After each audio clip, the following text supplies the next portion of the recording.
Dining டேபிளில் உட்காந்து சாப்பிட்டுட்ருக்காங்க. அந்த நேரம் உள்ள ரோஹிணி வராங்க.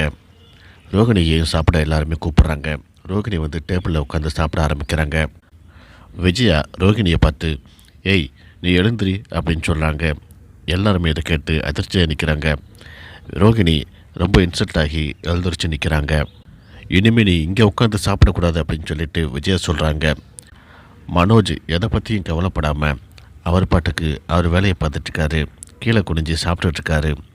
முத்து இதை பார்த்துட்டு, என்னடா உன்னோட ஒய்ஃபை பற்றி தான் அம்மா பேசிகிட்ருக்காங்க, உன் ஒய்ஃபை தான் சாப்பிடாத அப்படின்னு சொல்லி நிப்பாட்டி வச்சுருக்காங்க. இதுக்கும் உனக்கு சம்மந்தமே இல்லாத மாதிரி நீ பாட்டுக்கு சாப்பிட்டுட்ருக்குற. ஒன்று நீனும் சாப்பிடாமல் எழுந்திரிச்சு நில்லு, பார்லர் அம்மாவுக்கு சப்போர்ட் பண்ண மாட்டியா நீ அப்படிங்கிற மாதிரி முத்து கேட்குறாரு.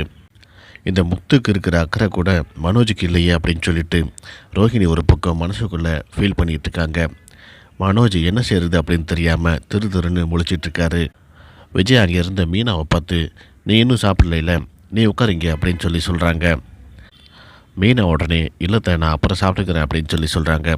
நான் சொல்கிறேன்ல கீழே உட்கார் அப்படின்னு சொல்லிட்டு கட்டாயப்படுத்தி உட்கார வைக்கிறாங்க.